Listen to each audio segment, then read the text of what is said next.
Bienvenidos, ¿cómo están? Comenzamos hoy con un nuevo encuentro del Instituto de Derecho Migratorio y Derecho de los Refugiados del Colegio de Abogados de Rosario. Contamos hoy con la presencia de una estimada y muy respetada expositora y colega, María Eugenia Zampicchiati, quien va a exponer sobre reformas migratorias a partir del DNU 366 del 2025, unos primeros análisis, un artículo que ella escribió de su autoría en relación a este tema tan complejo y tan contemporáneo, tan actual, respecto a la cuestión de la migración, del asilo y de derechos fundamentales como educación, salud, de personas migrantes en la República Argentina. María Eugenia Zampicchiati es abogada, profesora en ciencias jurídicas, graduada con honores por la Facultad de Derecho de la Universidad de Buenos Aires, con orientación en Derecho Público y Derecho Administrativo, certificada en investigación jurídica por la misma universidad y está además formada en género, derechos humanos, derecho migratorio y protección de personas refugiadas, em, refugiados y refugiadas. Contamos también hoy con la presencia de nuestra querida colega y prosecretaria María Marcela Ronciani Márquez, quien va a estar cofacilitando este encuentro conmigo. Yo soy Paula Carelo, presidenta de este espacio académico, formativo y de sensibilización de los derechos de las personas migrantes y refugiadas en la República Argentina. Así que bueno, este espacio es un espacio abierto, trabajamos de manera pro bono, como bien saben muchos de ustedes, abriendo a la comunidad el Colegio de Abogados de la Ciudad de Rosario, en nuestro querido instituto y primer espacio de esta índole en los colegios de abogados de la República Argentina.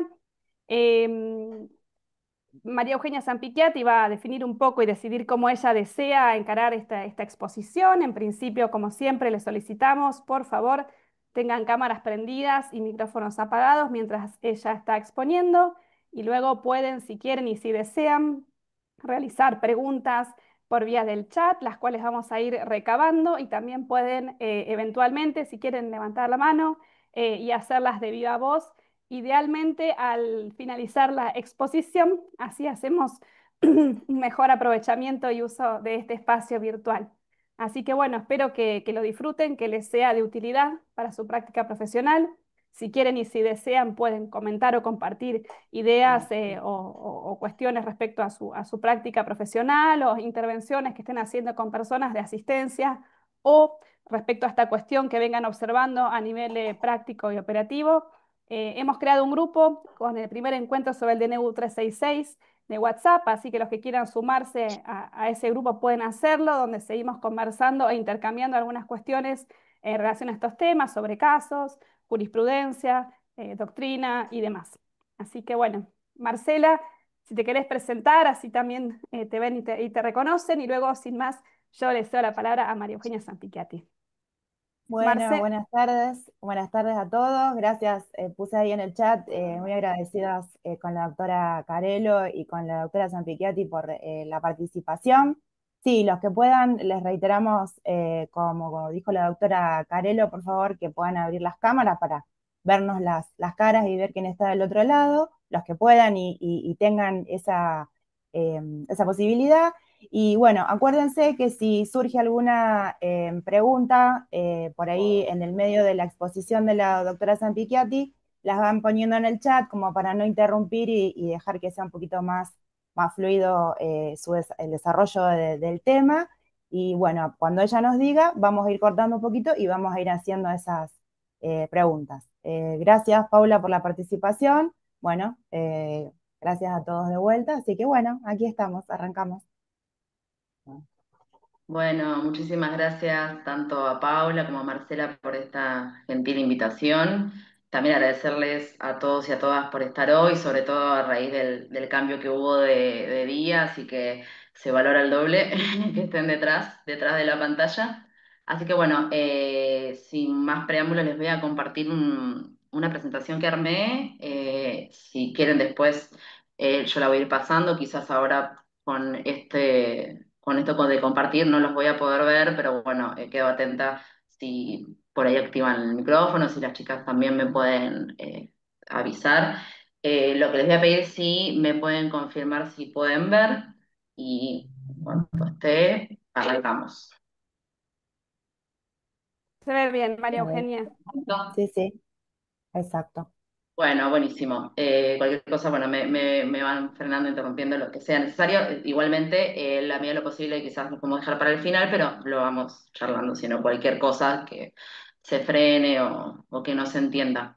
Bueno, así que bueno, muchas gracias de vuelta. Estamos acá en esta oportunidad para hablar un poco de las reformas migratorias que introduce este decreto, el 3666 del 2025.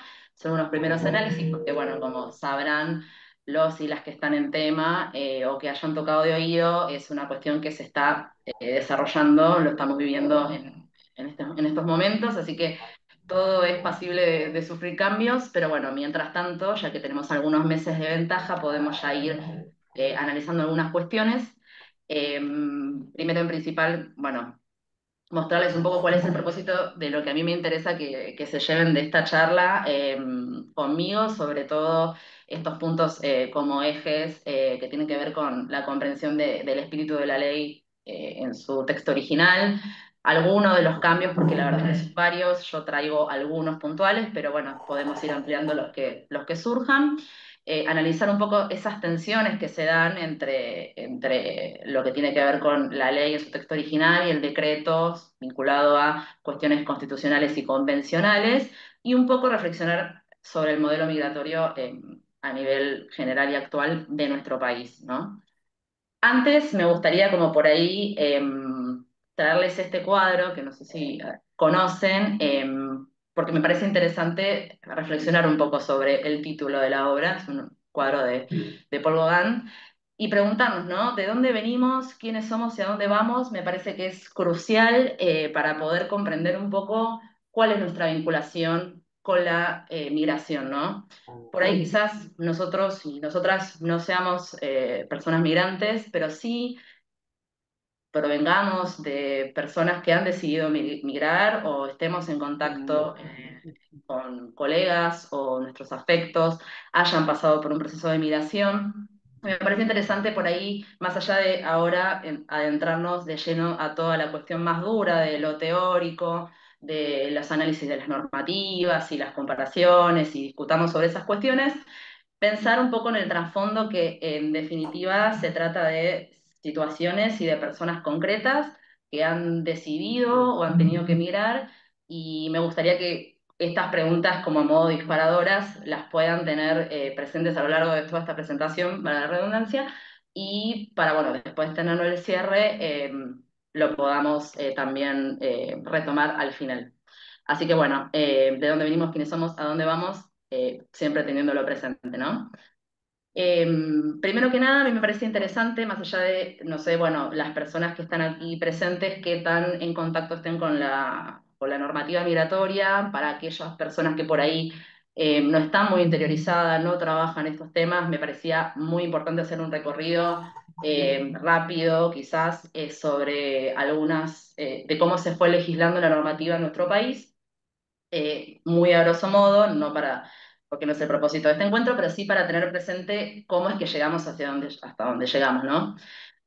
Principalmente tenemos acá como puntapié, podríamos decir, de todo este proceso, la ley Avellaneda, que fue sancionada en 1876, se considera como la primera ley nacional que regula la migración, pero con una idea no tanto de establecer regímenes específicos sobre el estatuto de extranjeros, sino más bien de esta motivación de poblar y colonizar, ¿no? La idea del gobernar es poblar, la idea de fomentar un tipo de migración, que nosotros no lo tenemos en la Constitución aún hasta el día de hoy, con unas claras miras en tener presente una migración en puntual, ¿no? Que es la migración europea y sobre todo la migración europea del norte, ¿no?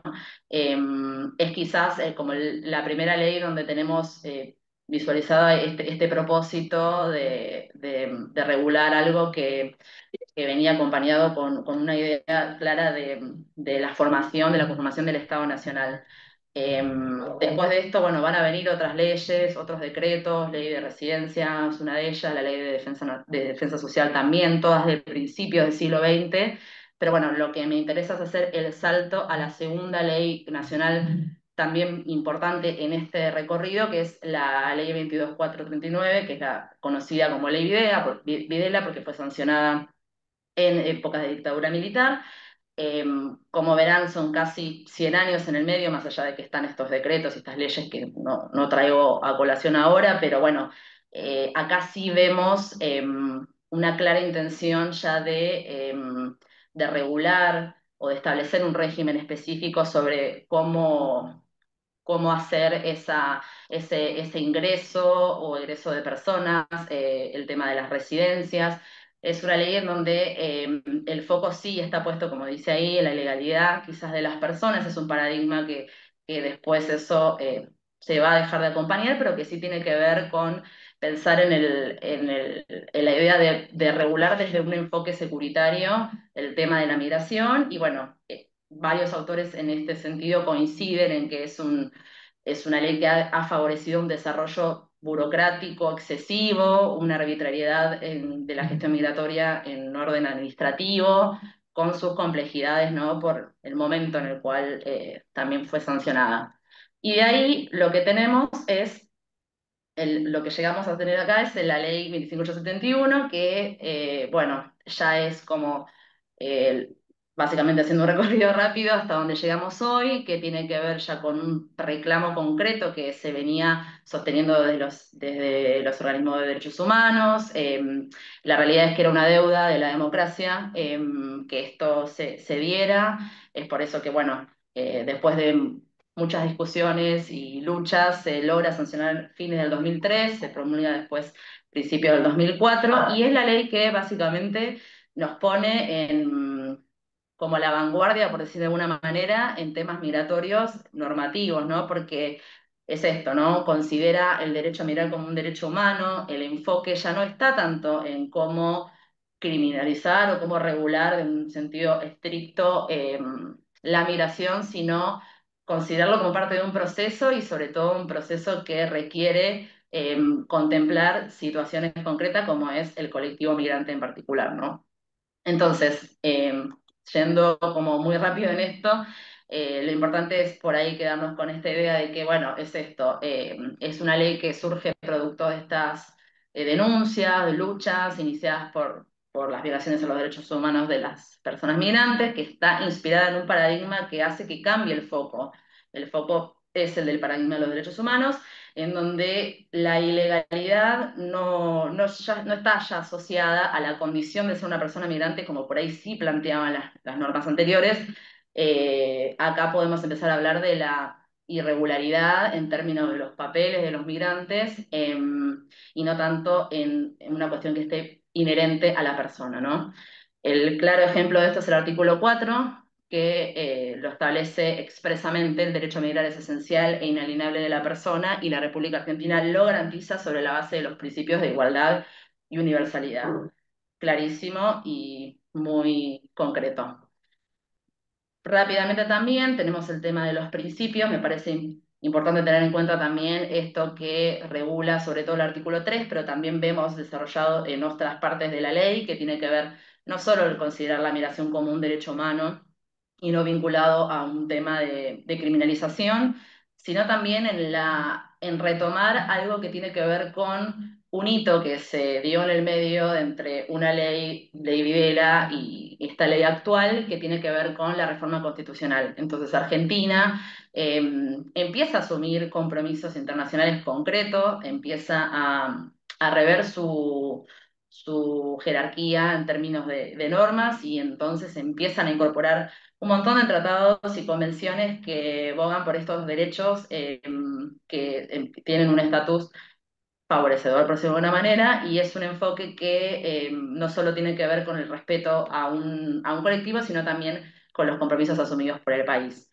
Tenemos derechos como la reunificación familiar, que es clave como para poder tener en cuenta a la hora de eh, considerar la aplicación o no a una residencia de la persona migrante que está en el país.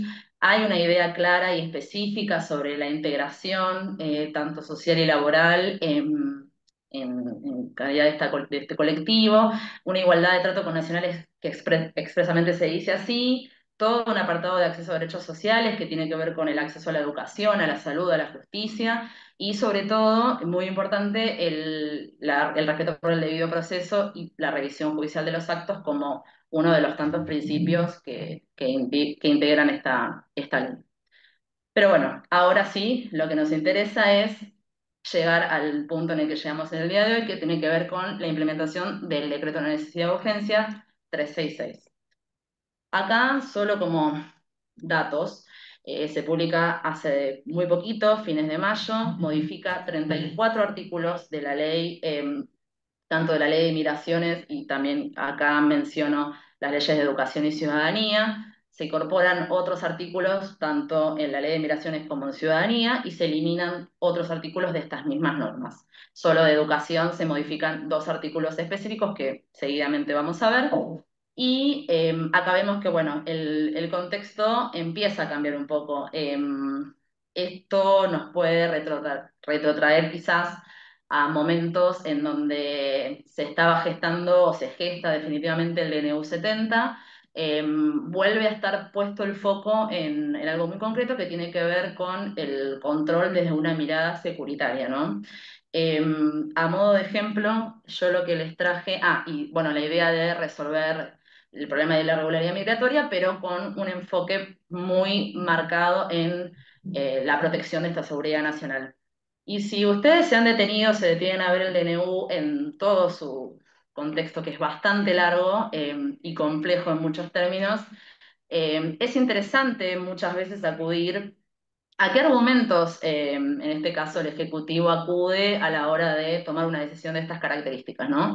Entonces yo acá les traje algunos párrafos que me parece interesante que podamos ver, son textuales de esos considerandos, que más o menos el párrafo entiendo que se corresponde, porque es todo un texto bastante extenso, en donde podemos hacer foco en cómo dice las cosas que dice y qué palabras utiliza, que no es una cosa menor para nosotros y nosotras que nos dedicamos a manejarnos con palabras, ¿no?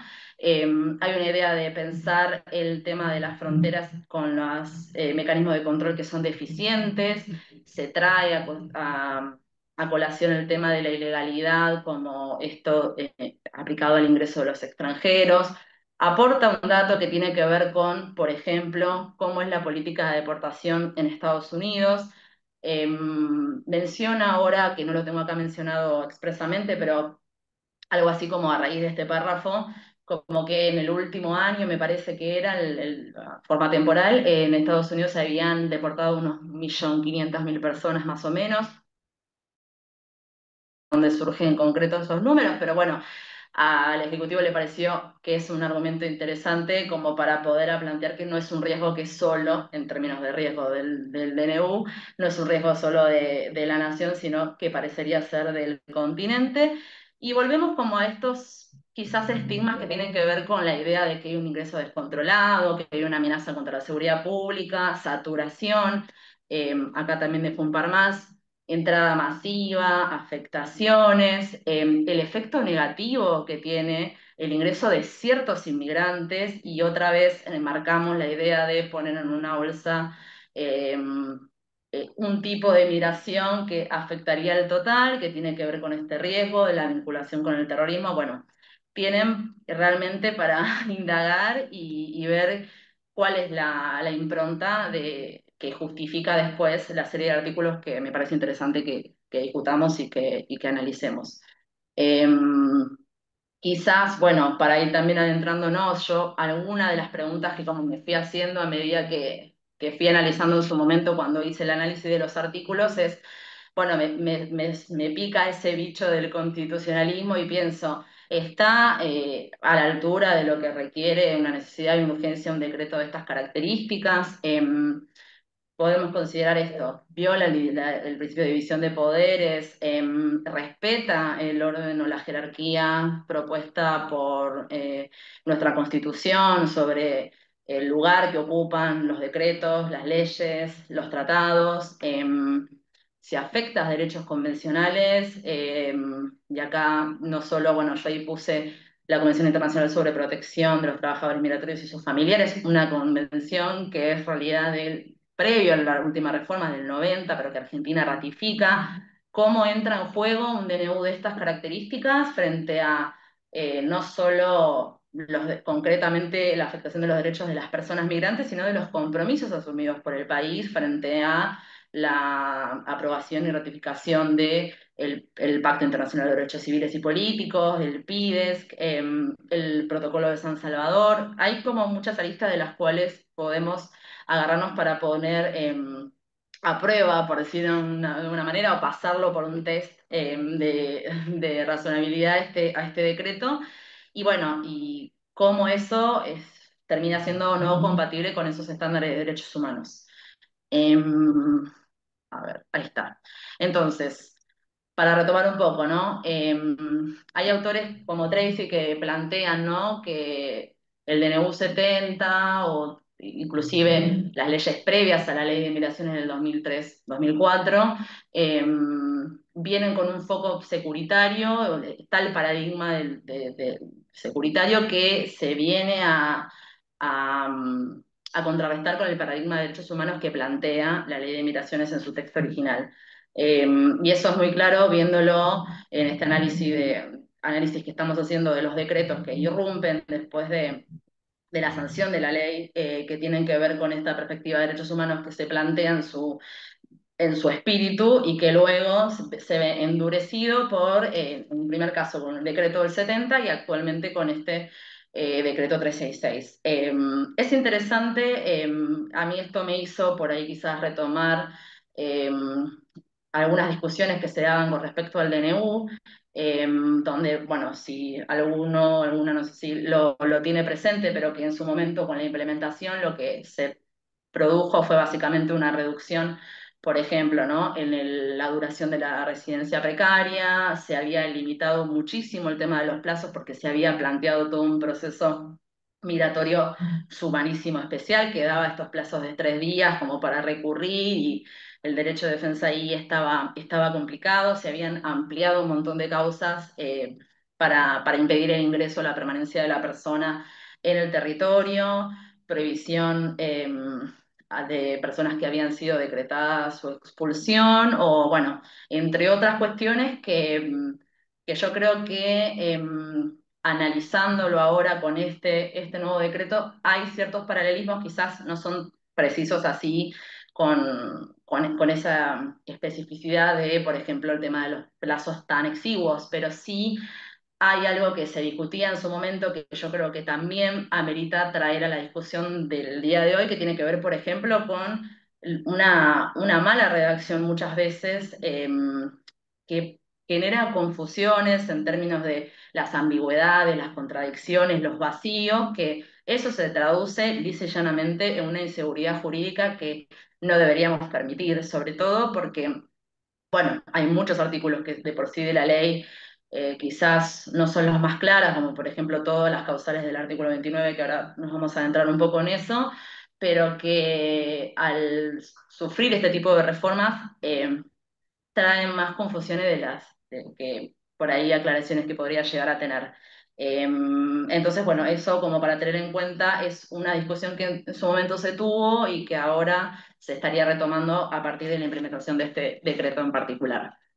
Entonces, bueno, ahora entramos en algo que es mucha información y es complejo, así que les pido la mayor paciencia y atención porque yo lo que les traigo acá, como muy sucintamente en este cuadro, es un poco para hablar de algunos de los artículos de las que han sido modificados. Son muchos más, ya los vimos un poco más atrás, pero que bueno, me pareciera interesante que pudiéramos hablar sobre. em, Empezando, bueno, por una cuestión de orden de números por el 29, que básicamente es un artículo complejo, que en su momento tenía muchas de estas causales eh, que básicamente decidían sobre el impedimento en el ingreso o la permanencia de la persona migrante al territorio. Es el artículo que apunta a aquel o aquella persona que no tiene una residencia por contraposición al 62, que lo vamos a ver seguidamente, y que, bueno, detallan ahí todas las causales que existen. Acá parecería ser, bueno, de 11 pasamos a 12, se agregó una más, la realidad es que es mucho más complejo que eso porque hay modificaciones, hay incisos que cambian de lugar, hay incisos que se amplían, otros que se eliminan o se incorporan. Yo creo que acá lo único que vale es tener el artículo previo y actual en paralelo leyéndolo porque es difícil hacer el seguimiento de esa manera, pero bueno, lo que podemos decir sobre las causales que estarían ahora con el DNU actual, por ahí quizás las más, las que pueden llegar a resonar más tienen que ver con la contemplación de que existan antecedentes en la persona que por ahí la ley no lo decía expresamente de esa manera, ¿no? O sea, siempre se tomó como que tenga condena la persona por un determinado periodo de tiempo y ahora se incorpora también como la existencia de antecedentes como una posible causal de impedimento al ingreso o de expulsión directamente, si bien es algo que deslizaba o desliza el reglamento, el decreto reglamentario 616 y ya de eso por ahí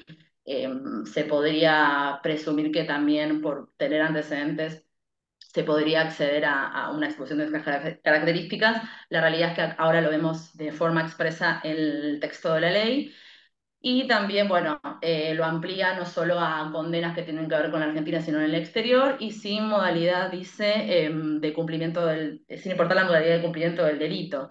Además, bueno, amplía como esta necesidad de que tanto el Poder Judicial, el Ministerio Público Fiscal notifiquen a la Dirección de Migraciones todo antecedente que exista o condena de la persona, un plazo de 5 días. Establece una nueva causal de dispensa, que es el de la reunificación familiar y de razones humanitarias, pero todo lo que tiene que ver con específicamente reunificación familiar solicita que se acredite de forma fehaciente tanto la convivencia como el interés afectivo y económico del grupo familiar. Esto es algo que no es nuevo de este DNU, en estos términos también se planteaba en el decreto 70. Habrá que ver, bueno, de qué manera es que eso se concreta, de cómo se efectiviza esa comprobación, ¿no?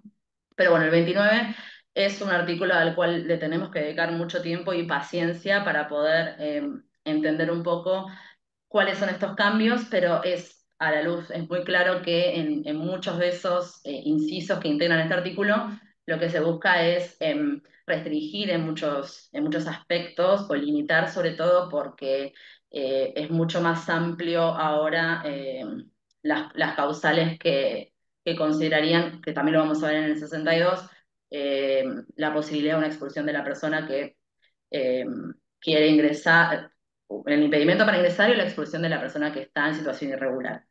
Después, otro caso que tenemos es el artículo 34, que es la declaración jurada en materia de salud.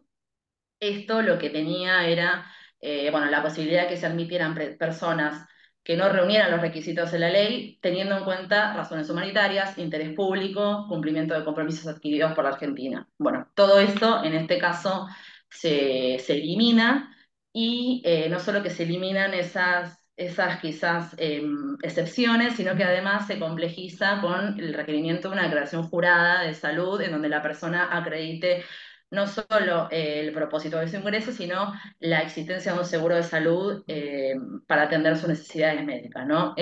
Bueno, esto no está claro el día de hoy, por lo menos el tema de cómo se debe instrumentar esto. El 123 bis, por eso yo lo traigo acá, menciona que se va a reglamentar este tipo de declaración jurada, pero bueno, al día de hoy no sabemos de qué manera.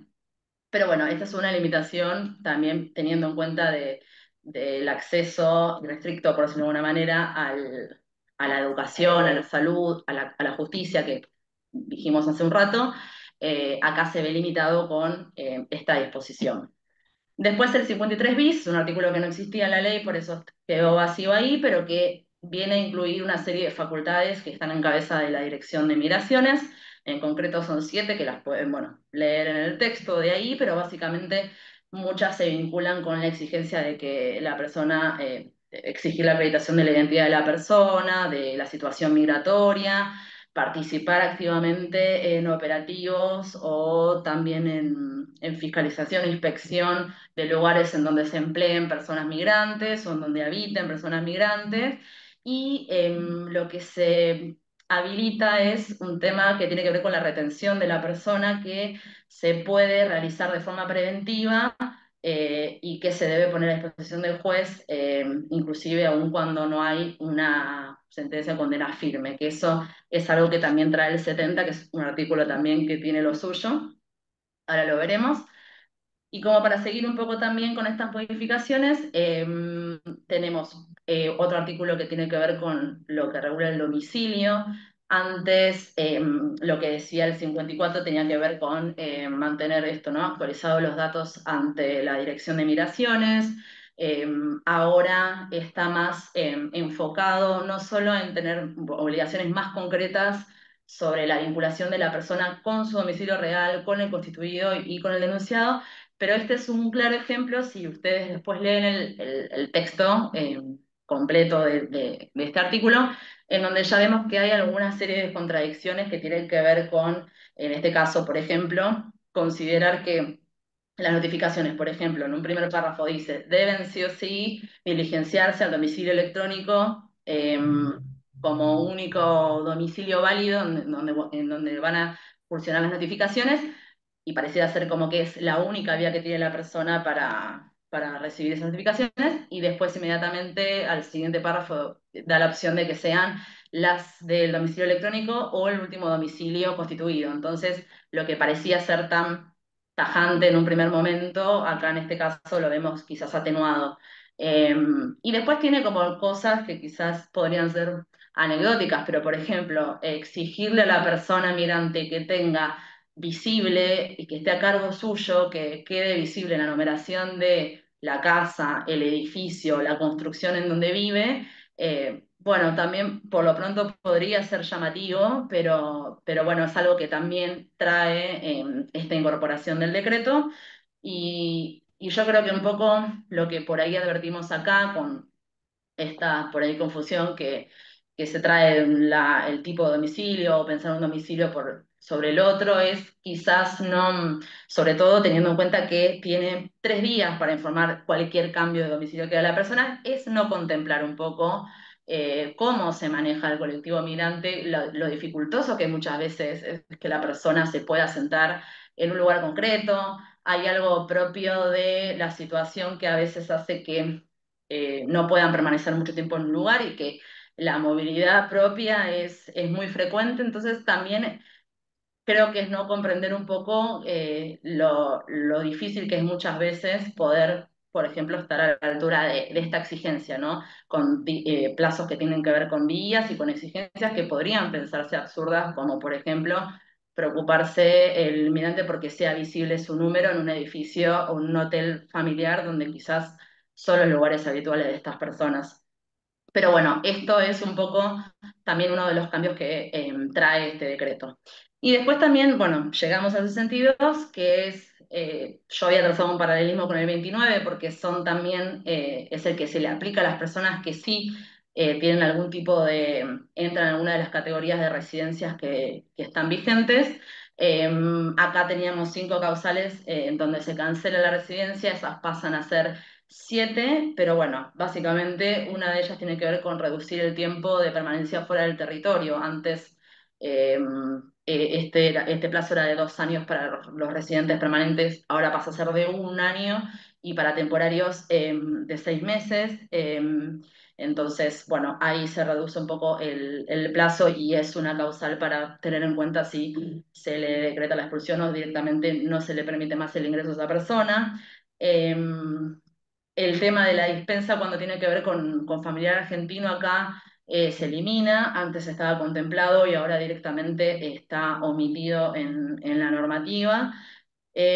Y se reitera esta idea del 29, que a su vez estaba contemplada en el DNU 7017, que tiene que ver con esta acreditación fehacientemente del interés afectivo económico del grupo familiar y de la convivencia.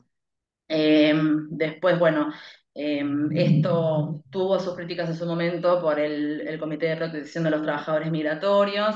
Entiendo que quizás las críticas podrían ir actualmente en la línea de lo que planteaba el comité en su momento cuando estaba vigente el DNU 70.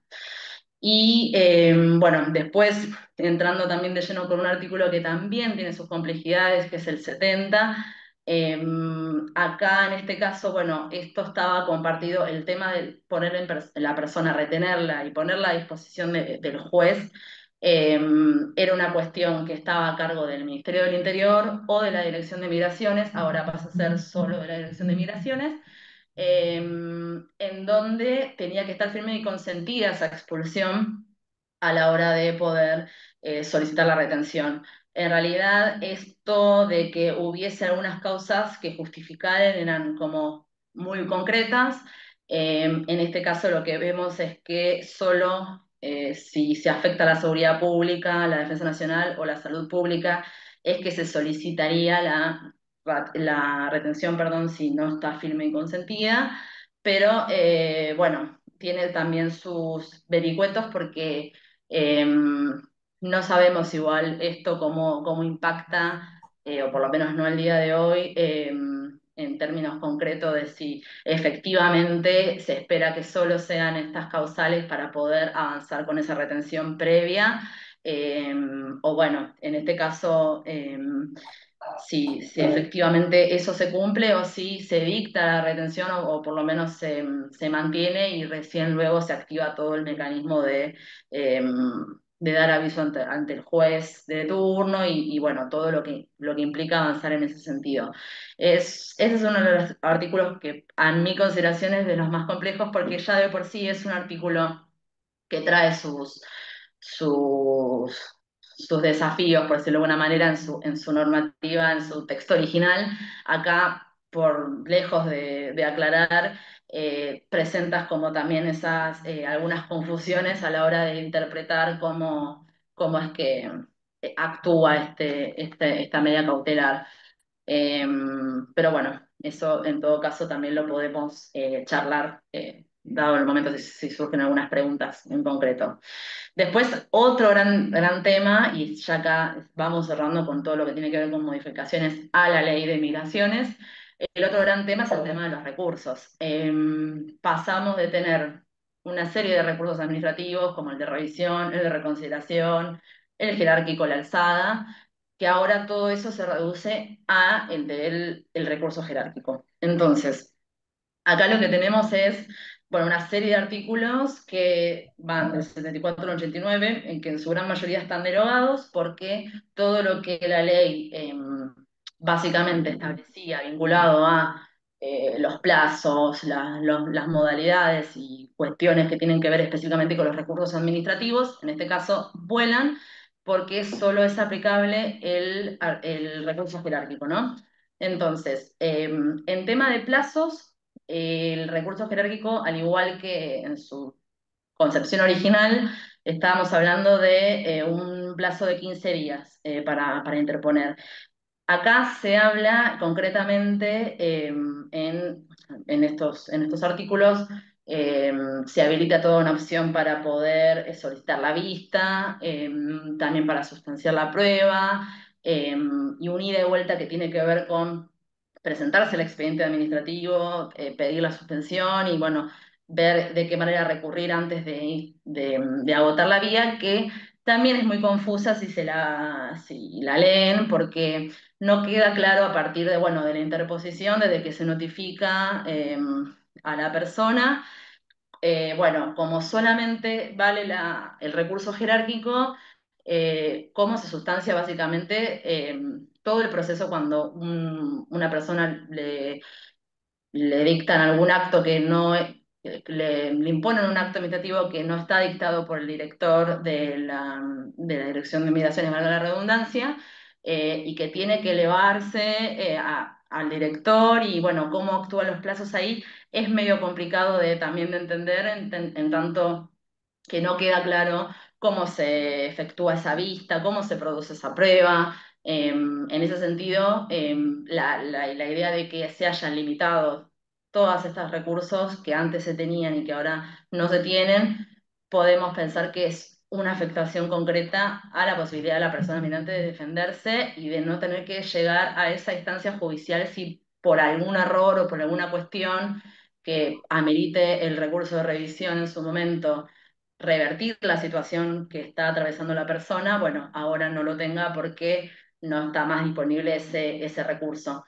Entonces, en este caso, por ejemplo, lo que podemos traer a colación de este capítulo que aborda todo el tema de recursos del 74 al 89, tenemos el artículo 77, que ahí no lo puse porque, bueno, no me daba el espacio, pero quizás es el más problemático que podemos pensar de esta gama de recursos de esta gama de artículos que integra este capítulo, porque lo que implica el 77, que hablaba del recurso de reconsideración, es hablar del recurso judicial, que es el mismo que se planteaba antes, pero que ahora es reducido, porque antes era de 30 días y ahora la interposición es en 15 días, pero que además tiene el agravante de que se plantea en el 77 que debe ser interpuesto ante la Cámara Nacional de Apelaciones en lo Contencioso Administrativo Federal o ante las cámaras federales con asiento en las provincias.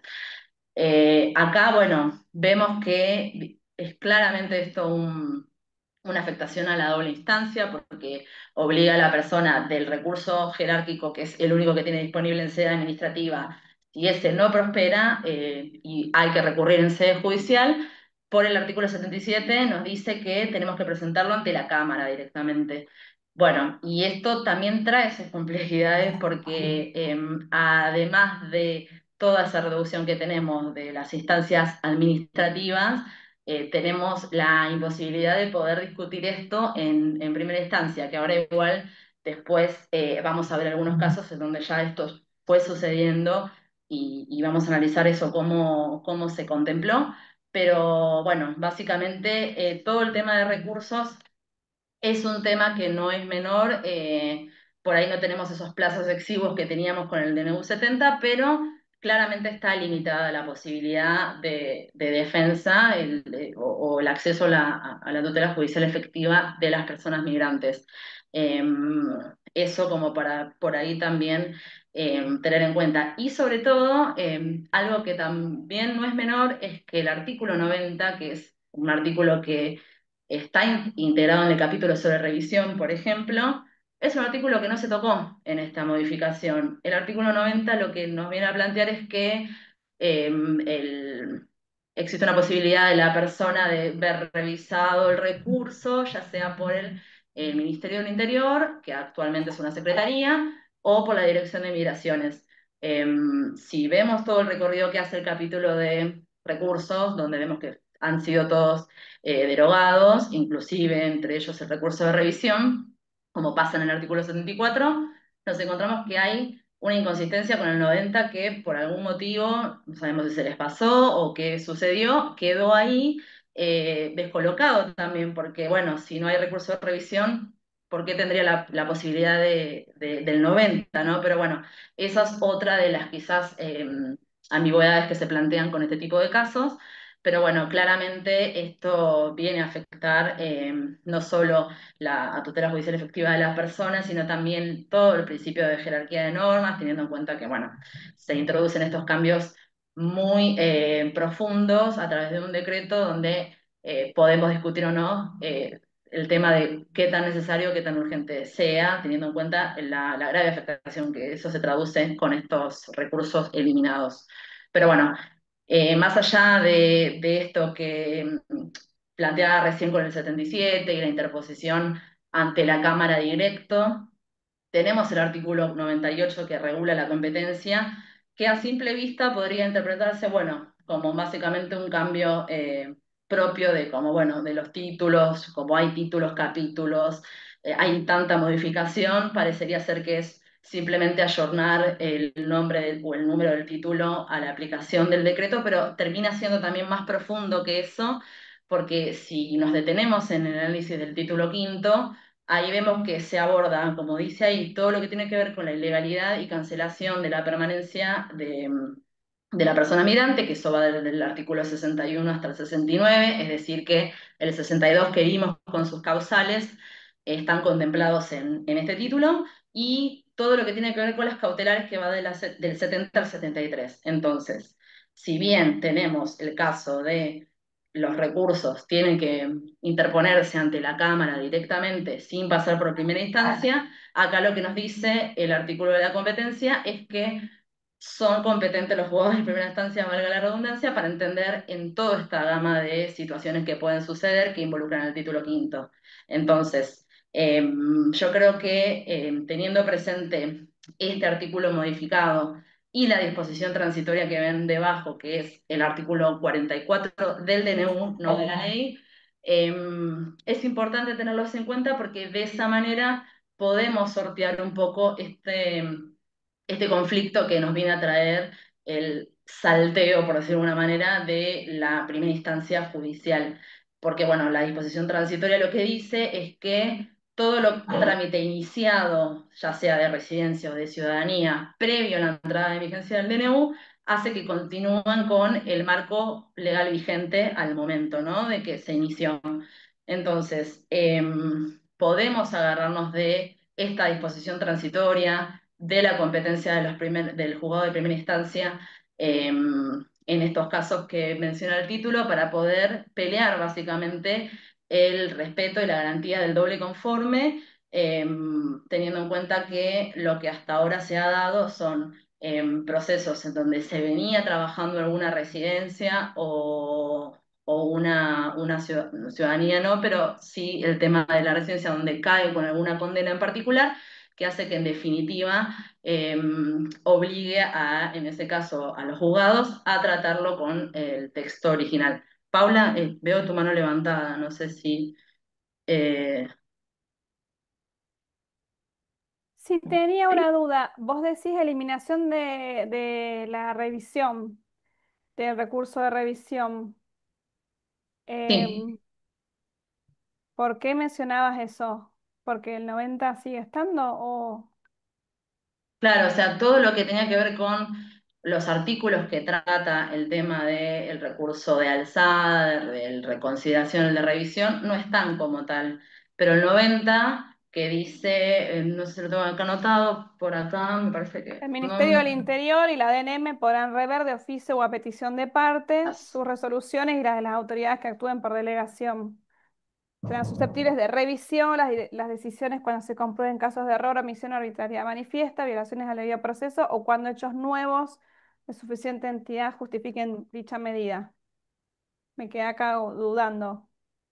Y sí, o sea, en verdad no era el único artículo, por lo menos, de los que yo acá tengo visto que trataran específicamente de la revisión. Podríamos decir que por ese 90 que no se ha tocado, estaría vigente, pero la realidad es que hay una frase que tiene muy tajante el artículo, ya les digo, cuando habla de los regímenes de los recursos, que básicamente lo que considera es que el artículo, que el acto 61, dictado por por el ejemplo, que director, dice. perdón, ¿cuál, Paula? El 61 dice a efectos de la revisión de la decisión administrativa de expulsión, no, pero eso habla del juez. Sí, 74 podrá proceder a la revisión en sea administrativa y claro, judicial. lo que dice el final del No, 74, ahí está, es eso. no No procederá a la procederá. revisión en sea administrativa. Ahí está.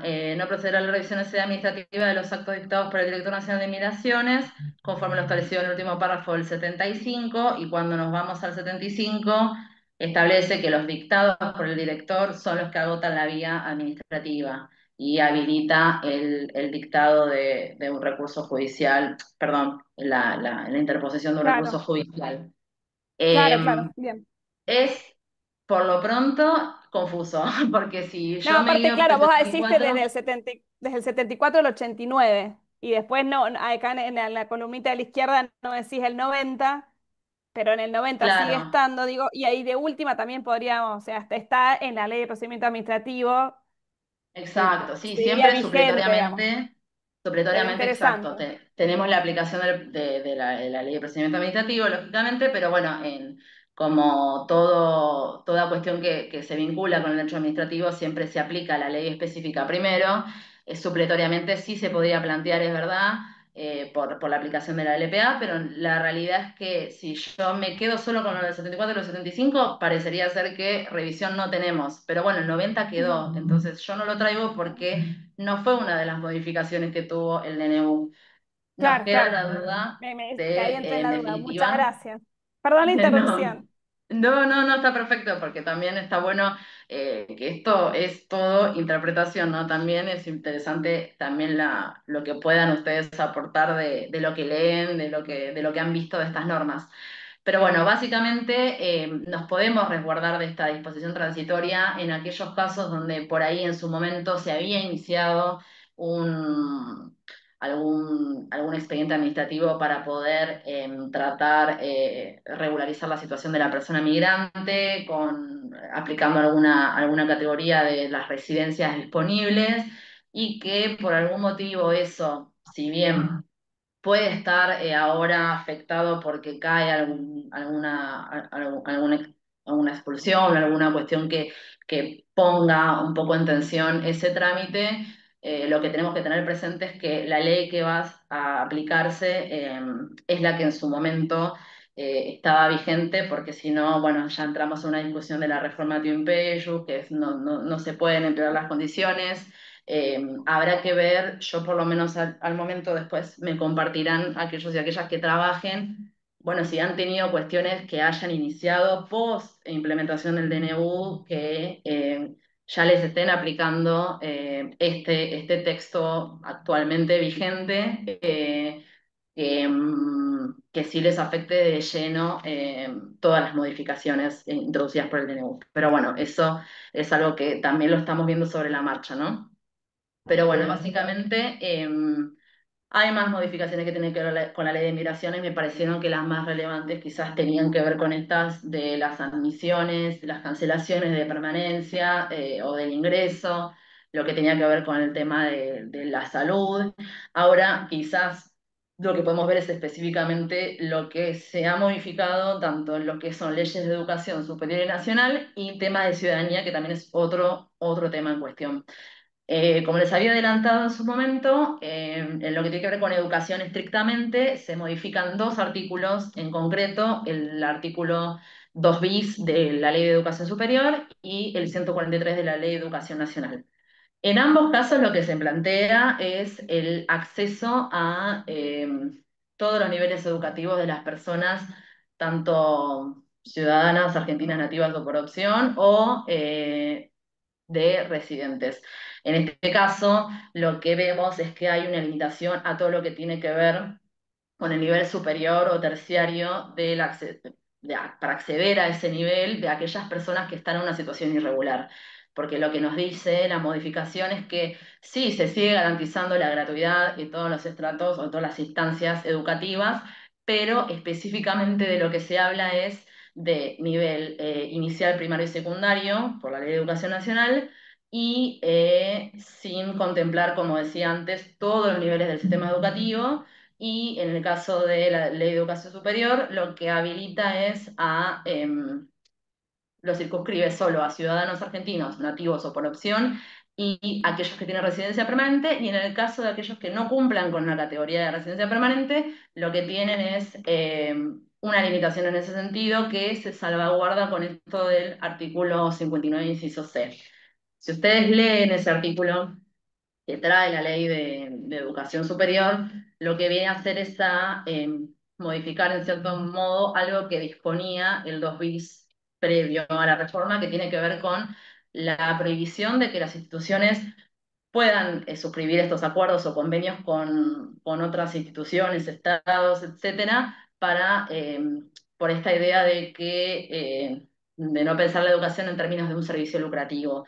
En este caso, lo que sí se habilitaría con esta modificación es que esas instituciones puedan efectivamente llevar a cabo estos convenios, estas modificaciones a sus estatutos, eh, y todo lo que pueda hacer que esté al alcance para poder asegurar en todo caso que la persona que no es ni ciudadana argentina ni residente permanente puede acceder a la educación superior a través de becas, por ejemplo, o de cualquier subsidio o crédito o todo tipo de ayuda que tenga que ver con la posibilidad de asegurar a la persona el acceso a ese nivel. O sea, en definitiva, podemos decir que no es que se le limita de lleno y de pleno, pero tiene como esta vueltita que hace que no sea tan abierto y tan directo, ¿no? Lo mismo con el artículo de la Ley de Educación Nacional, o sea, todo lo que tiene que ver con la posibilidad de ingresar al sistema educativo y garantizar a la persona que permanezcan durante todo ese transcurso educativo tiene que ver con la posibilidad de garantizarle el acceso al inicial, el primario y secundario, cuando antes era, por ejemplo, de todos los niveles. Pero bueno, eso es también una cuestión que me parece que no es menor. Eh, y ya después, entrando de lleno a todo lo que tiene que ver con ciudadanía, acá también vemos que hay un montón de cambios. Porque bueno, la ley de ciudadanía, la 346, por su numeración podrán apreciar que tiene varios años, tenía muchas cuestiones que tienen que ver con criterios que ya no se ajustaban quizás a una realidad como es la actual, porque bueno, había 7 criterios concretos que ahora se reducen a 2. Y lo que tiene quizás más allá de toda esa serie de criterios que ya no eran aplicables quizás a nuestra coyuntura, a nuestra era moderna, sí lo que dejan claro es que las formas de acceder a esa ciudadanía son mediante por lo menos 2 de esos criterios que tienen que ver con acreditar una residencia continua y legal de 2 años previo a esa solicitud, como primer inciso o causal, o haber realizado una inversión relevante en el país. Que eso, bueno, lo vamos a hablar ahora en breve. En su momento lo que sí podemos decir es que para poder estar incorporado en esa primera causal, lo que vemos es que la persona, para poder acceder a esa ciudadanía, no tuvo que haber podido salir durante 2 años bajo ningún concepto del territorio, o sea que sí o sí, por lo menos por ese periodo, no tiene que permanecer aquí para poder estar como en ese criterio. Y la otra gran novedad tiene que ver con esto de considerar la ciudadanía por inversión relevante, que al día de hoy no sabemos mucho qué implica todo eso. Lo que sí yo les puedo traer, que es lo que dice ahí debajo, es la incorporación del decreto 524, que la fecha la tengo por acá, ya les digo, no sé si creo que era sí, del 30 de julio, casi un poquito más de 2 meses después de la incorporación del DNU 366, que lo que viene a hacer es regular todo lo que tiene que ver con el otorgamiento de esta ciudadanía por este criterio específico. Lo que hace básicamente es crear una agencia que tiene que ver con la agencia que se denomina Agencia de Programas de Ciudadanías por Inversión, que es un órgano que es descentralizado del Ministerio de Economía, que tiene su director ejecutivo, cuyo, bueno, funciones tanto de esta agencia como del director concretamente están detalladas en la ley, así como también cómo es este mecanismo de otorgamiento de la ciudadanía por este tipo de inversión. Pero bueno, todavía queda pendiente, más allá de que exista este decreto, el 524, que regula este procedimiento, queda todavía determinar, bueno, esto, qué es lo que considera para el Ministerio, para el Estado, lo que es concretamente una inversión relevante, más allá de que acá está pautado esto de los plazos, el otorgamiento, la vinculación de la dirección con el RENAPER, con ARCA, AFIP, para poder poner en marcha ese otorgamiento. Pero bueno, también muy, muy amplio todavía. Habrá que ver si eso se sigue eh, especificando, profundizando un poco más. Y bueno, y también la otra gran novedad que tiene que ver con ciudadanía, que siempre fue un trámite enteramente judicial, más allá de que no requería de patrocinio letrado, porque la persona se podía presentar y hacer todo su trámite de ciudadanía de forma individual, independiente. Ahora quedaría a cargo de la Dirección de Migraciones, o sea que es un trámite que, si bien era individual, sin patrocinio letrado de las personas ante el Poder Judicial, ante las cámaras contencioso administrativa federal, ahora pasa a ser una facultad más que tiene la dirección y que se tramitaría a través de la Dirección de Migraciones.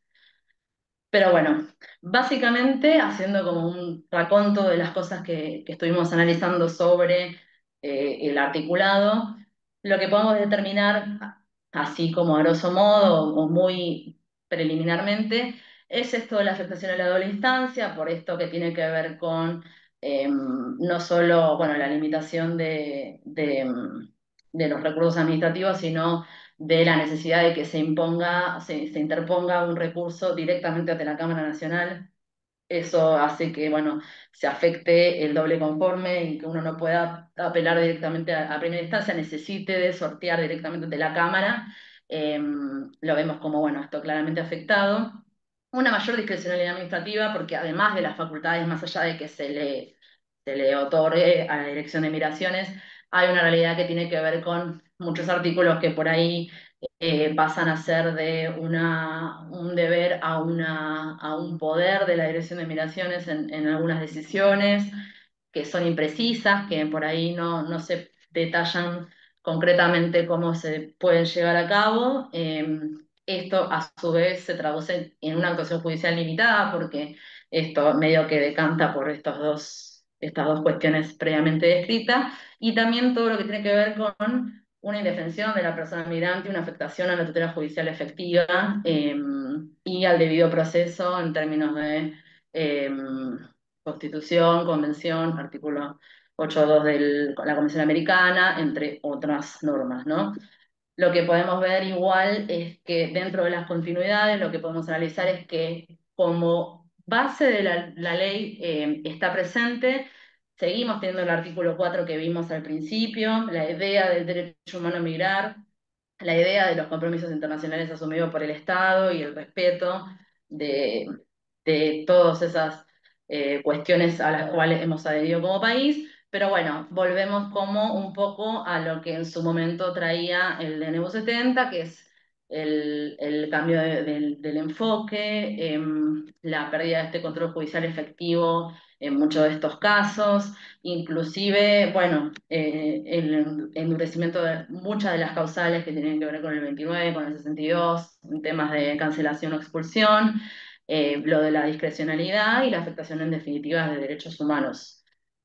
Eh, Dicho de otro modo, lo podemos ver que el impacto podría ser de tres patas, ¿no? Porque desde lo social, si nos remontamos no solo a esos considerandos que vimos bien al principio, donde el foco parecería ser puesto en una migración asociada a la criminalización, es en definitiva exponerlo a una mayor vulnerabilidad y estigmatización hasta las personas migrantes, sobre todo por no respetar ese trato igualitario que la Constitución, la Convención y la propia ley nos impone tener en cuenta.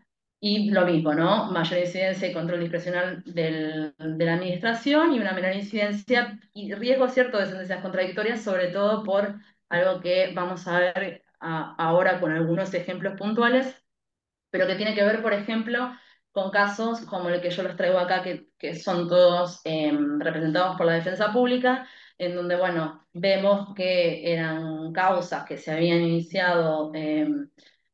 Se trataban de personas que o tenían algún tipo de residencia y que por el dictado de una condena se vieron con una situación de tener que recurrir y que en estos casos los juzgados de primera instancia se declararan incompetentes por aplicación del DNU.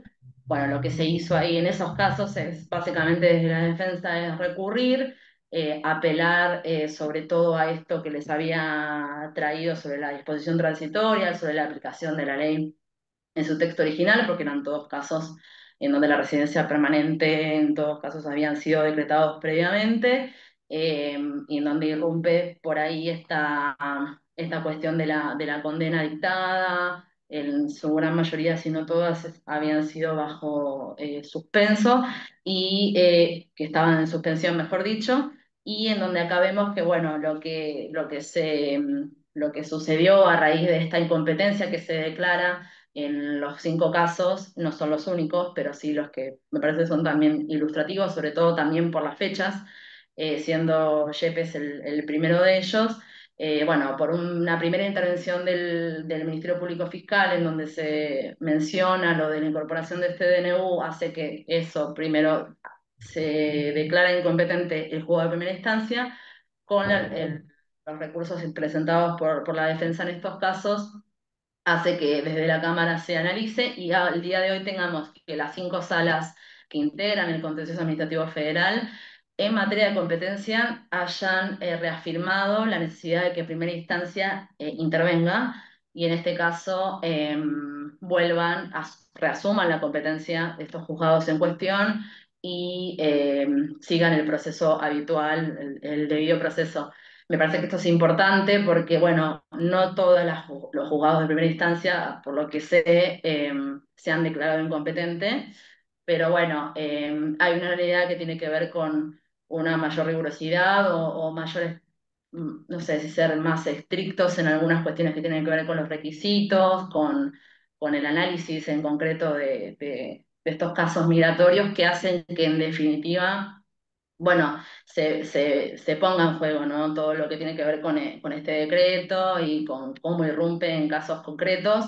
Acá, por lo menos, con esto que tiene que ver estrictamente con la competencia, en todos estos casos se ha declarado que juzgado de primera instancia era competente para tratar estos casos por ser previos al DNU. Y después de corte lo que tenemos son 4 casos que salieron el mismo día. Velázquez Cano, esperen que me corra acá para ver, Mendoza Alvarado, son casos que llegan a la corte por artículo 62 inciso B, o sea que son personas que después de haber sido condenadas por algún delito, eran personas que tenían una residencia y que salieron favorables. Los del artículo 29 no, pero más allá de que son casos que vienen previo al DNU y que son dictados recientemente, los traigo porque es interesante una discusión que siempre viene con respecto a cómo contemplar el tema de la condena. Y bueno, acá se reafirma la idea de pensar en la pena en concreto para el caso y salirnos de la idea de la escala en abstracto que dice la ley muy ambiguamente sobre la escala penal aplicable a las condenas a los que hace referencia los artículos, en un caso 29 y en otro 62. Tanto en Velázquez Cano como en Mendoza Alvarado los recursos presentados por la defensa también son casos de defensa pública, terminan siendo admitidos y por lo tanto revocada el acto que había dictado la expulsión.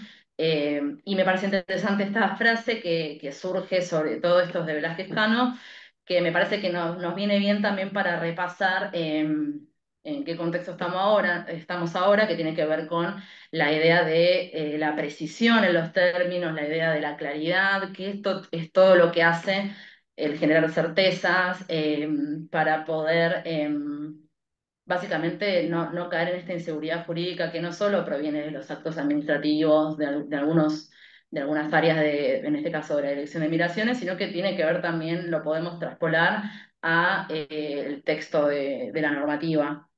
Creo que es importante tenerlo presente porque además no es el único caso en que se menciona. Y bueno, los casos que tienen que ver con el 29 no son favorables, los traigo porque también son todos de la misma fecha, pero por lo menos sí tenemos en el caso de Flores Martín, que si bien es desfavorable porque se confirma la expulsión en este caso como en CACIC, lo que sí considera es que se debe analizar la pena en concreto.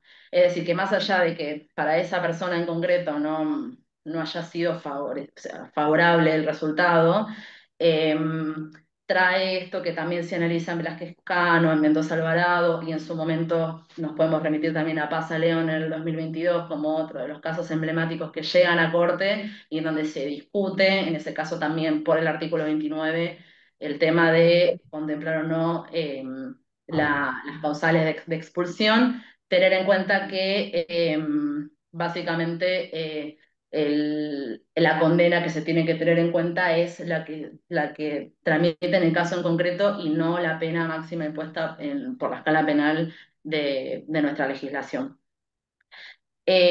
Aprovecho esta ocasión como para invitarlos e invitarlas a que ingresen al repositorio del Ministerio Público de la Defensa, porque estos fallos que les traje como a modo de ejemplo están todos disponibles en el repositorio. Yo después les dejo también en el chat como para que puedan ingresar a la página directamente. Les copio también el QR por si, bueno, ahora igual se los dejo por si lo quieren escanear, pero ahí van a encontrar no solo estos fallos que estuve mencionando como muy sucintamente, sino también toda una serie de estudios sobre jurisprudencia, donde también está no solo el cuadro comparativo que realicé en su momento sobre las normas, sino que también hay artículos de otros colegas, como de Sabrina Viliano, que forma parte de la Defensoría de Público Oficial ante los Tribunales Federales de la Ciudad Autónoma de Buenos Aires, que es la que es una de las áreas que trabaja fuertemente con el tema de la defensa pública de personas migrantes, y van a encontrar un montón de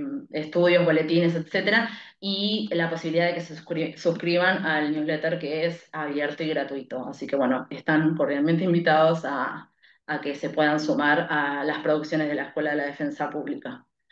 Y bueno, ya ahora sí cerrando, porque siento que hablé un montón, me gustaría también escucharlos y escucharlas, pero bueno, básicamente me parece que si bien hicimos un recorrido medio así a los sopetones, pero adentrándonos en algunas especificidades que aporta el DNU, me parece que es importante que podamos pensar en conjunto, bueno, no solo las implicancias que tiene una normativa de estas características, sabiendo que no es algo novedoso, teniendo en cuenta que ya tuvimos la experiencia de un DNU como el 7017, sabiendo que existen muchas contradicciones o dificultades para interpretar. O sea, yo me pongo en el propio, en el lugar de por ahí de las personas que no trabajan o no conocen la terminología o que no están en contacto con las leyes, y pienso, si a mí me parece dificultoso atravesar todo este proceso, ¿cómo eso lo podemos traducir para las personas que se ven afectadas por estas medidas tomadas, ¿no? Por otros organismos, por otras personas? Yo creo que es interesante pensar por lo pronto la idea de que se pueda pensar en regular, en establecer controles fehacientes, y que haya un análisis que no sea un enfoque securitario, pero que sí contemple las dificultades que puede tener un tipo de migración concreta, o toda la cuestión de las fronteras y el respeto de la seguridad nacional, pero que eso no sea en desmedro de un enfoque de derechos humanos que supimos trabajar y que de producto de muchas luchas se consiguió.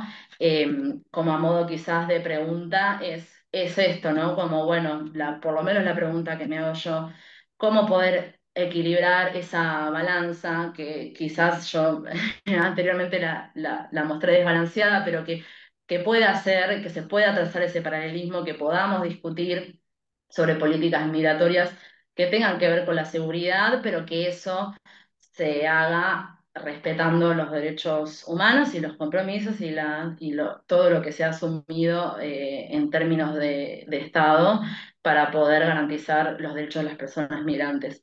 Y bueno, básicamente, para cerrar, me gustaría como dejarles esta frase de Valeria Luiselli, del libro Desierto Sonoro, un poco trayendo lo que les planteé al principio con el cuadro de Gauguin y la idea de pensarnos cómo venimos, a dónde vamos, y tener presente que, como dice acá Valeria Luiselli, todas las historias comienzan y terminan con un desplazamiento, y en todas las historias son, en definitiva, en el fondo, una historia de traslado. Así que bueno, muchísimas gracias por escucharme todo este tiempo. Espero haber sido clara, y bueno, los y las escucho. Ahí dejo de compartir. Muchas gracias, doctora. Excelente exposición, súper clara, muy acotada. Obviamente, data para charlar muchísimo. Así que bueno, muchísimas gracias. Tenemos algunas consultas, varias en el chat. No sé si alguien quiere empezar. Paula, ¿vos tenés alguna duda que quieras hacer, consultarle, o empiezo a preguntarle a la doctora? Dale, dale, dale. Prendo la Yo luz un tengo, segundito. Te bueno, escucho. sí, Mm, sí, ahí está. Ahí estamos. Gracias. buenísimo. Bueno, muchas gracias, María Eugenia, un gustazo escucharte y un pantallazo no general, sino súper profundo de un montón de cuestiones hiper complejas, como bien vos decís, que en definitiva se ven en la práctica, ¿no? Entonces, por eso esto de la casuística es tan importante y relevante. Mencionar que tenemos en ese grupo de WhatsApp que armamos, hay un link a donde pueden ir posteando y te invitamos también, María Eugenia, que te sumes si tienes ganas donde se pueden ir comentando, digamos, casos que vayan viendo en la práctica y que estamos tratando de recopilar un poco para, bueno, por diferentes, digamos, motivos y cuestiones, después para ver el tema bueno, de resolución conjunta, después una sistematización, aquellos que estén en la investigación, también les ofrecemos esa información sistematizada, quizás para de la práctica, ¿no? Porque investigadores y los que estamos en la práctica capaz nos complementamos en nuestra labor. Ellos no tienen acceso quizás a los casos concretos, nosotros sí, nosotros no tenemos a veces el tiempo de investigar y escribir sobre estas cuestiones. Claro. A veces como María Eugenia sí. Así que, bueno, yo tengo una pregunta importante y que me tiene bastante preocupada recientemente y es aquella vinculada a al rol y al trabajo del Ministerio Público de la Defensa luego de este DNU 366 y si de alguna manera porque hemos, a ver, ¿cómo decirlo de manera em, diplomática y sí, constructiva? Em, Hemos observado que la comis- que lo, que el Ministerio Público de la Defensa ha decidido de alguna manera, no sé si esa es una impresión, si eso es así, si ya era siempre antes de esta manera, pero al menos la perspectiva que tenemos quienes estamos en la práctica, en el ejercicio liberal de la profesión, en el sector privado, observamos que hay ciertos casos de personas migrantes que no tienen recurribilidad técnica o que Mm, no son lo suficientemente fuertes o quizás interesantes o relevantes como para sentar un precedente y que han recibido, digamos, respuesta negativa, desfavorable de parte de la defensa pública a continuar con su representación en sede judicial, particularmente después de una ujú, denegatoria en sede administrativa. Y me refiero particularmente, por ejemplo, a los casos de personas migrantes con antecedentes penales y gente que no tiene recursos para financiar o costear los honorarios, incluso cuando son bajos, porque de nuestra parte no tenemos honorarios fijos. Entonces hemos intentado, quizás con algunos casos, estirándonos con honorarios súper flexibles incluso, digamos, que atentan contra nuestra salud física y mental, porque es mucha responsabilidad asumir la defensa en toda la sede judicial, incluso hasta la corte, con pocos honorarios, y que ni siquiera pueden costear eso. Entonces, realmente, digamos, es preocupante y no hay otros espacios que no sean la defensa pública o muy pocos, no sé si conoces vos o si el resto conoce o quieren compartir que brinden asesoramiento o acompañamiento jurídico, representación, patrocinio representación en sede judicial, frente a órdenes de expulsión del país. Así que es esta una sensación, esto incrementó de alguna manera recientemente. También sabemos que ustedes tienen muchísimo trabajo y que obviamente también tendrán que, de alguna manera, no sé, elegir y también por por su salud y claro, el gobierno ajusta las políticas, modifica la normativa, incrementa exponencialmente las retenciones, las expulsiones, pero no aumenta el personal en la defensa. Entonces vos tenías quizás, no sé, pienso, no sé cuántas causas manejan, tenías 10, 15, 20, 40 y de repente tenés 200. Entonces, bueno, tenés que decir, bueno, voy a elegir a quién ayudar. Y encima es terrible porque es como tener que elegir entre dos personas que te necesitan ambas por igual las dos. y cómo se hace esa elección. Así que, digamos, es un tema que me preocupa mucho, que estoy tratando y estamos tratando con ciertos grupos de abogados, de organizaciones de la sociedad civil, universidades y demás, viendo la manera de cómo podemos acompañar, digamos, estos procesos a estas personas y, en definitiva, en este contexto, digamos, tan complejo que vos mencionabas. Así que esa es mi única pregunta. Y muchas gracias por tu generosidad, por la amplitud de tu presentación y bueno, felicitaciones por este aporte tan importante a la doctrina. Gracias, gracias Paula. Mira, no creo que te sea conforme mi respuesta, porque bueno, la realidad es que, bueno, como bien sabes y por ahí por la presentación, yo no trabajo casos de migrantes, o sea, no represento ni patrocinio, porque yo estoy en el área de la escuela de la defensa pública, con lo cual, obviamente, eso genera quizás una desventaja en términos de no estar viendo en el día a día cómo esto se traduce, todos estos cambios, estas inconsistencias y cuestiones que vos bien referís sobre la dificultad que implica sostener todo un proceso, sobre todo porque administrativamente se limita mucho y judicialmente se encarece todo, o sea, lo que por ahí quizás en otras circunstancias, por una revisión o cuestión que pudiera quedar en términos del órgano administrativo, se podía resolver, ahora implica tener que recurrir judicialmente con todo lo que ello implica, con el patrocinio, etcétera. Hasta lo que yo sé, todo lo que tiene que ver con la defensa pública y en el caso de migraciones, se estaban tomando casos, digo así porque no sé cómo en el impacto concreto, porque estos casos, si bien los que yo traje, que son representados por la defensa pública, vienen ya por alguna expulsión decretada, en general siempre la intervención es cuando la Comisión de Migrantes en su momento, que ahora actúa bajo la Defensoría Pública Oficial ante los tribunales federales de Cava, eh, eh, actuaban con una orden de expulsión emitida y a partir de ahí se tomaba, entiendo, se tomaba vista de los expedientes, se suspendían los plazos y se acompañaba inclusive en todas las instancias judiciales hasta el final. Entiendo que eso no ha cambiado, por lo menos yo no tenía presente que solo se acompañara en una instancia administrativa y luego se abandonara judicialmente.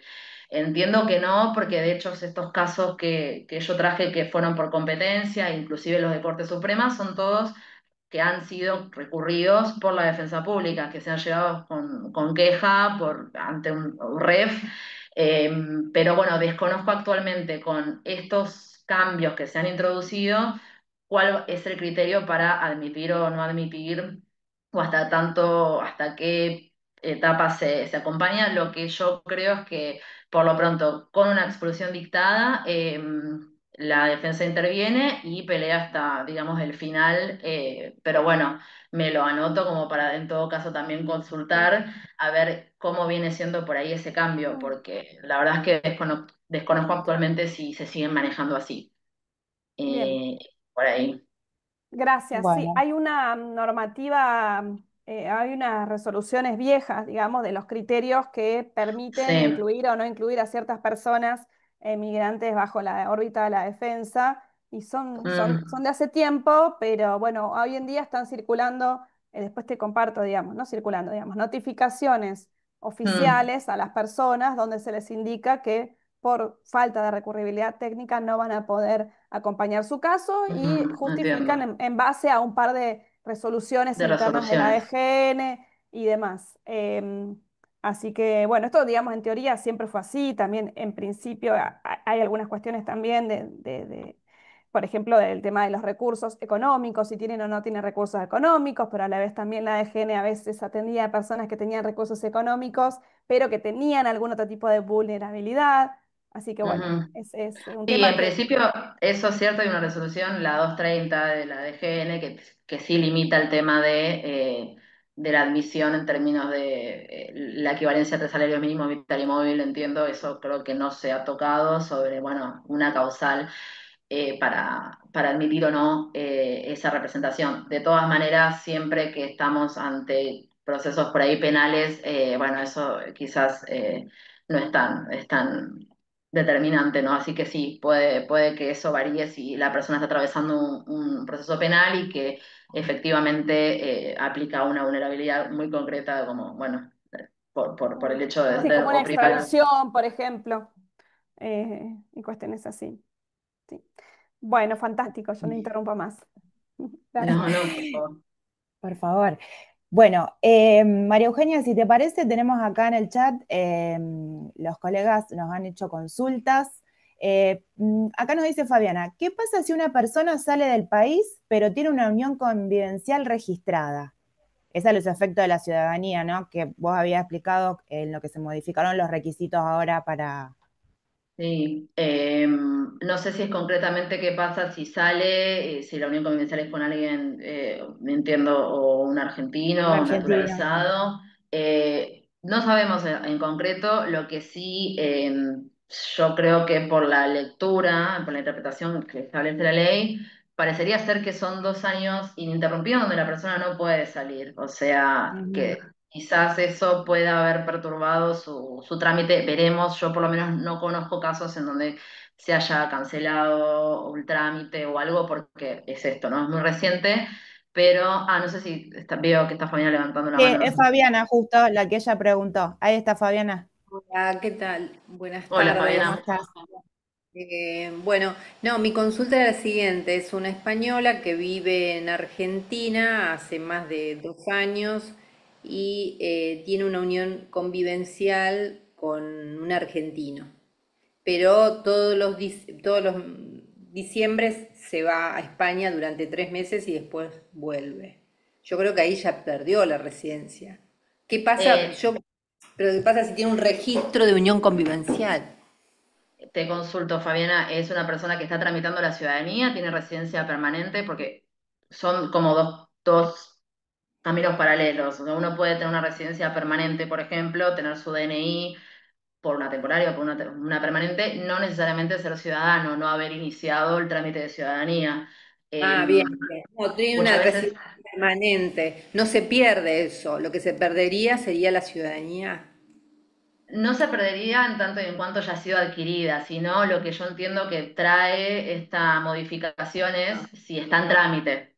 Si está en trámite, que es un trámite que además, más allá de que, bueno, habrá que ver ahora cómo sería, que está a cargo de la Dirección de Migraciones, no así de los juzgados. Es un trámite que lleva sus procesos, todo su recorrido y su camino, que no es inmediato. Entiendo que por la implementación de este decreto afectaría a aquellas que se inicien luego de haber entrado en vigencia el DNU. Pero si tiene una residencia permanente, o sea, no debería haberse afectado, salvo, bueno, alguna cuestión que entre en las causales que impliquen una cancelación, pero no sería el caso porque se salga del país, digamos, porque, bueno, Sí, sí, no. sí. Sí, Perfecto, ahí muchas hay otras... Ay, perdón, Mm, Fabiana. Listo. ¿Está? Ahí hay otras consultas también que están relacionadas con este tema del sí, tiempo. Sobre los viajes, dice si dentro de 90 días influye para la solicitud, en el caso de vacaciones y visitas a un familiar. sí. eh, o sea, son No algunos, en realidad, entiendo, sí, algunos concretos, pero bueno, por concretos. ahí tratemos de apuntar por ahí en un poquito más general para no hacer tan, No, está bien. Yo este, creo que, insisto, ¿no? Va a haber que ver, llegado el momento, cuando efectivamente veamos algún caso que por ahí se vea afectado por esto, teniendo en cuenta la impronta que por ahí tienen todas estas modificaciones, parecería entender, o por lo menos mi interpretación es que son 2 años ininterrumpidos de lo que la persona no puede salir, ya sea para visita, por cuestiones de visita de familiar o vacaciones, lo que fuera.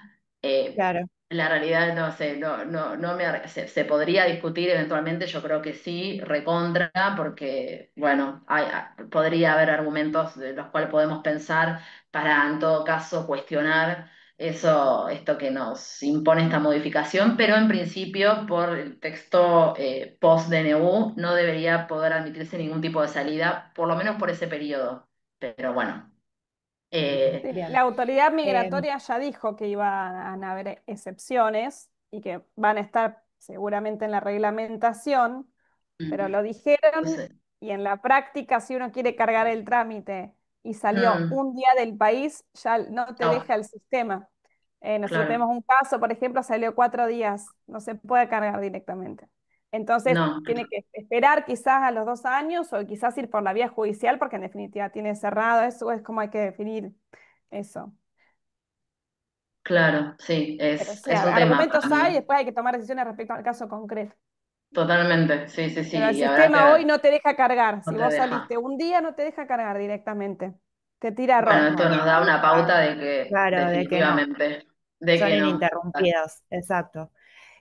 Acá nos consultan también si podemos llegar a conseguir, quizás a lo mejor nos puedes conseguir más sentencias que determinaron la competencia de los juzgados de primera instancia, de los que vos mandaste, Ok, si sí, podríamos llegar yo a conseguir más, también como para tener como sí, referencia. me hiciste acordar, voy a mandar al chat ahora mientras lo del repositorio y eso para que lo tengan. Yo les traje un caso por sala para que tengan como presente ahí. Creo que los links funcionan, cualquier cosa si no me avisan. Pero bueno, sí, hay alguna sala, ahora no me acuerdo, creo que la 3 es una, la uno también, que en otros casos también se tomó este curso, digamos, ¿no? De declarar la incompetencia para que directamente tramite ante la Cámara y que reasuma su competencia a primera instancia. Pero sí, ya tenemos esos casos y son bastante recientes y bueno, nos pueden servir a la hora de ejercer la defensa, ¿no? Perfecto. Bueno, después hay algunas preguntas que están relacionadas con casos bien concretos que no quiero sonar mala onda, pero bueno, por ahí las podríamos dejar en el chat como para después focalizarnos puntualmente en esos casos y poder ayudar a los que nos están preguntando estas cosas. Nos consultan también sobre las filminas, si de las filminas del Power las vamos a poder, nos autorizás a que las Sí, puedan mandar, que las ningún podemos problema, tener. sí. Bien, Las remito perfecto. en PDF para que lo tengan, no hay ningún problema. Bueno, sigo con casos concretos. Ah, lo que Sí, vi por las dudas, algo de que sí, ahí fue el pasar, pero me parece que es importante. Obviamente que el tema de pedir la inconstitucionalidad del DNU siempre es una eso, opción, más allá, digo, justo. ¿no? De discutir, justo íbamos a ir por eso, pues justo lo vi Sí, ahí medio al justo eso te iba pasar. a preguntar. Esa era la que venía. Por lo menos de las presentaciones que a las cuales accedí que ha realizado la defensa pública como miembro de la escuela, ¿no? Sí, por supuesto, se ha discutido tomando como ejemplo esos antecedentes, pero siempre planteando esto, ¿no? La inconstitucionalidad, que sin dudas hay argumentos de sobra por lo que vimos, no solo del tema de las jerarquías de normas, todo lo que se pudo analizar desde ese lado, sino también por la afectación tan grande que hace un decreto de necesidad de urgencia sobre cosas sobre las cuales legisló un Congreso, o sea, para eso está, ¿no? Me parece que no es menor, siempre que yo creo, ¿no? Si me pongo del lado de, bueno, de las personas que ejercen la defensa de las personas migrantes, más allá de cuestionar, contestar las demandas, recurrir o lo que sea, el punto sobre inconstitucionalidad me parece que es clave porque no hay que dejar de discutirlo, porque así también fue con el 70, digamos. Se ha planteado en su momento, se logró la derogación en su momento sobre eso. Acá creo que perfectamente se podría seguir ese curso. Hay argumentos de sobra constitucionales y convencionales, se podrían discutir, pero digo, creo que sí, siempre me parece que es una cuestión no menor que hay que insistir, digamos. Perfecto. Bueno, reitero que quedan las preguntas en el chat de los colegas y los demás que nos quieran hacer consultas más específicas o puntuales para no extender tampoco el plazo. No sé si alguien más, de manera generalizada, no con caso concreto, sino quiere hacer alguna consulta, puede levantar la mano. Y si no, bueno, Pauli, vos nos dirás. ¿Tenés No, alguna bueno, está duda bien. vos que siempre te surge algo? Entre todos Ahí decidimos. A está, mí Alice. me das para. Tengo una duda. Alice quiere Ah, dale, Muchas, Ale. consultar. Hola, Alice. Hola Alice, hola, mucho muchas gusto. gracias. Sí, mucho gusto. Muchas gracias por tu exposición muy clara. Bueno, yo Gracias. soy investigadora doctoral en Flaxo acá en Buenos Aires y trabajo temas de acceso a salud en población migrante en Chile y Argentina. Y quería consultar qué alcances tienen realmente estos cambios a nivel legal en tema de acceso a salud que en realidad se implementa más bien a nivel de provincia. Algunas provincias ya han restringido el acceso a la salud pública Mm. en distintos grupos de personas migrantes dependiendo de su estatus migratorio, pero ahora me pregunto qué pasa con esta ley a nivel esta reforma legal a nivel Sí. nacional. ¿Cuál es el alcance en realidad? En el caso de una provincia, por ejemplo, que todavía contemple el derecho en igualdad de condiciones con los locales, ¿va a haber algún cambio? ¿Cómo qué va a pasar con eso, básicamente? Gracias. Me encantaría poder brindarte certezas respecto de qué es lo que va a suceder. No sabemos porque es esto, ¿no? Estamos muy sobre la marcha con esta situación. Yo lo que creo que efectivamente es verdad, esto que mencionabas a través de resoluciones o cuestiones más de índole municipales, locales, se ha intentado restringir el acceso a los sistemas de salud público. Eso es una realidad que convive por ahí con esto que se plantea más a nivel nacional. Yo creo, si vos me preguntas a mí, creo que eso se plasme en la ley nacional, efectivamente va a tener un impacto de mayor extensión de esta restricción por una cuestión de que, volviendo como sin perder de vista nunca el tema de las jerarquías de normas, cuando nosotros teníamos quizás algún decreto, alguna resolución, algo de quizás de índole local, podría revertirse con argumentos que tienen que ver con la aplicación de estándares o de criterios que son supralegales o constitucionales o convencionales. Creo que acá no es que no se pueda hacer, pero digo, es más fuerte porque ahora no te lo dice una resolución ministerial, administrativa, local, sino que te lo dice la Ley de Migraciones Nacional.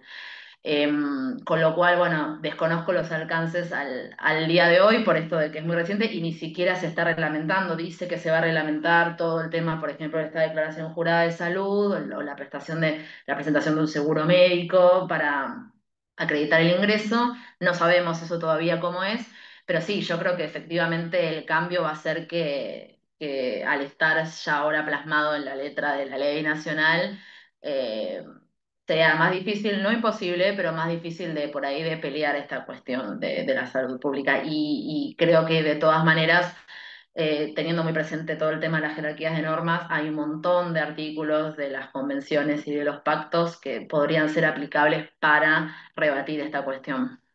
Eh, Sí, justo iba a decir eso, igual es inconstitucional, entonces la de- jerarquía... Claro.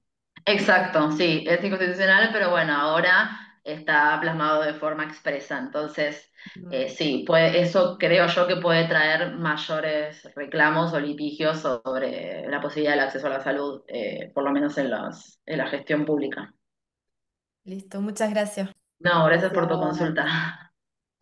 Bueno, y acá tengo una consulta de Natalia que resulta interesante. Dice, en toda causa iniciada antes de mayo del 2025, ¿se puede invocar la disposición transitoria y usar todos los recursos y luego continuar ante juzgados federales de primera instancia? Sí, la respuesta es sí, gigante, porque si nos basamos estrictamente en el 44 del DNU, solo sería aplicable este decreto para todas las causas iniciadas posteriormente a la implementación del DNU.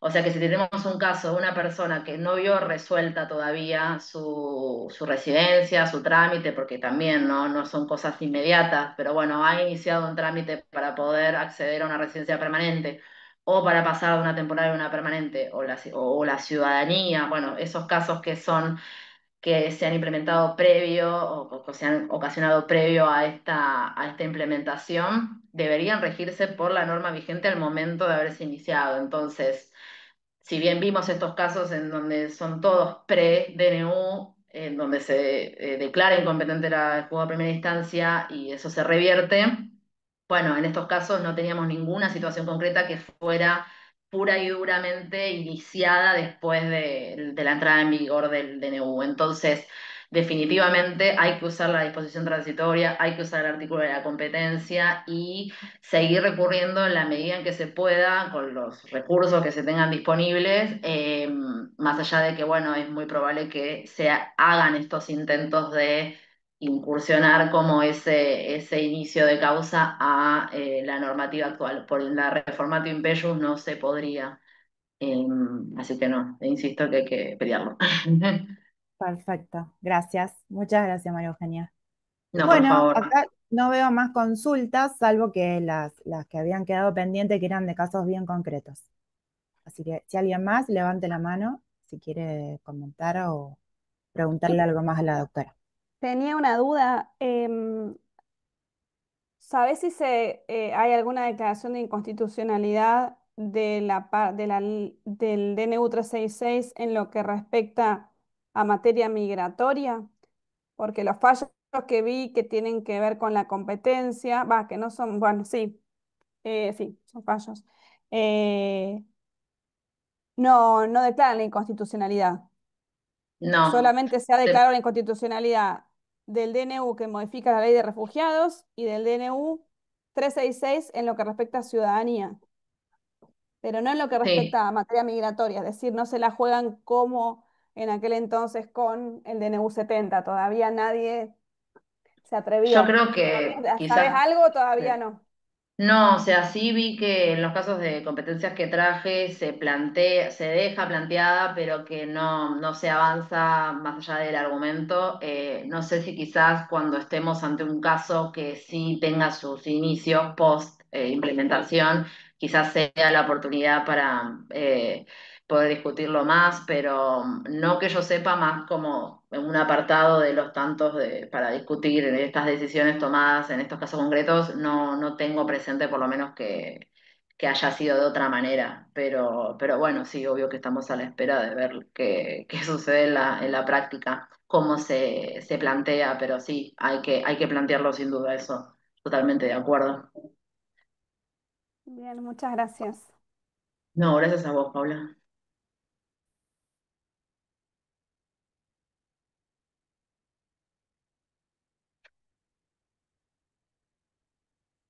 Bueno, no sé si alguien más. Pero no importa, de todas maneras les voy a hacer llegar la presentación. Cualquier duda, obviamente, estamos a disposición. Así que, bueno, gracias de Muchas vuelta por gracias. quedarse hasta el final y espero que les haya servido. Todos agradecen mucho, sí, muchas gracias por todo, María Eugenia. Bueno, gracias y buenas noches a todos y todas. Y Buenas noches, que resalto estén nuevamente el bien. aplauso para María Eugenia por su Sí, sí, sí, participación y por todo otro. este Muchas tiempo que nos gracias. sirve. Ahí Vamos a veo mandar todas las otro. manitos.